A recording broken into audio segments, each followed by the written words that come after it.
የልብ አምላክ የቅዱስ ዳዊት የልቡ ንጽህና በጣም ነው የሚገርመኝ። እግዚአብሔር እንደ ልቤ እስኪል ያደረሰ የልብ ንጽህና ነበር የነበረው። ከወንድሞቹም አስፈልጦ ለንግስና እንዲመረጥ ያደረገው ያ የልቡ ንጽህና ነው። ታሪኩም የሚገኘው በዚህ በአንደኛ ሳሙኤል ምዕራፍ 16 ከቁጥር 1 ላይ ነው። እግዚአብሔር አምላክ ለሳሙኤል በእስራኤል ላይ እንዳይነግስ ለናኩት ለሳኦል እስከመቼ ድረስ ነው የምታለቅስለት ይለዋል። ሳሙኤል ሳኦልን ይወደው ስለነበረ እስከመቼ ድረስ ነው የምትጨነቅለት የምታነግስለት?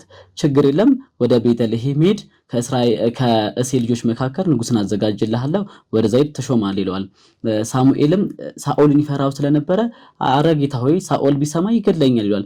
ችግር የለም እዛ በደረስክ ጊዜ አንድ ጊደር ይዘህ ሂድ ለምን መጣ ሲሉ ለድነትና መስዋዕት ላደረግ መጣው በላቸው ይሏል።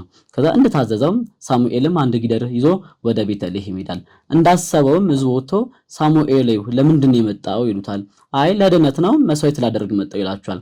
ከዛም በኋላ የእሴይ ልጆችን ይጠራቸውና ይቀድሳቸዋል። በመጀመሪያም በፊት ለፊቱ እሴይ ኤልያምን ያቆማል። ኤልያምን ባየው ጊዜ መልኩ በጣም ያምርና ቁመቱም ዘለግ ያለ ስለነበረ ሳሙኤል ምን አለ? በእውነቱ እግዚአብሔር የመረጠው ይህ ነው አለ። እግዚአብሔር ተው የሰው ልጅ የውጭ መልክን የውጭ ገጽታን ያያል፣ እግዚአብሔር ግን የሚመለከተው ልብን ነው። እኔ ኤልያምን አልመረጥኩትም አለው።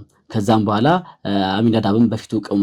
እግዚአብሔር አሚናዳብንም አልመረጠም። እንዲህ እያለ እሴይ ስድስቱን ልጆች በሳሙኤል ፊት አቆማቸው። እግዚአብሔር ግን ስድስቱን ልጆች አልመረጣቸውም ነበረ።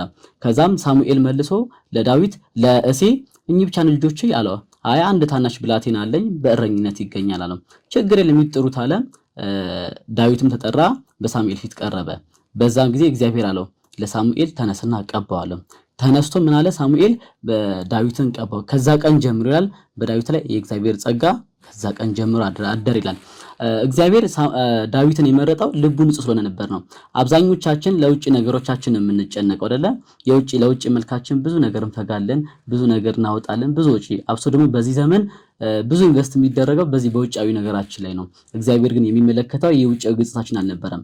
በታሪኩ ላይ እንደተመለከታችሁትም እግዚአብሔር የተመለከተው የነዛ የነ ኤልያምን የነ አሚናዳብን ማማር የገጽታቸውን ቁመት የቁመታቸውን የገጽታቸውን ማማር አልነበረም። የዳዊትን የልቡን ንጽህና ነበር የተመለከተው ይላል። ደግሞ በወንጌል ላይ ልበ ንጹሐን ብፁዓን ናቸው እግዚአብሔርን ያዩታልና ይላል። ስለዚህ ልባችንን ንጹህ የምናደርግ ከሆነ ማንን ነው የምናየው? እግዚአብሔርን ነው የምናየው። ከምንም በላይ በዚህ ሰዓት ላይ የሚያስፈልገን ልባችንን ጽተን ወደዛ መቅረብ ነው የሚያስፈልገን። ይቆየን።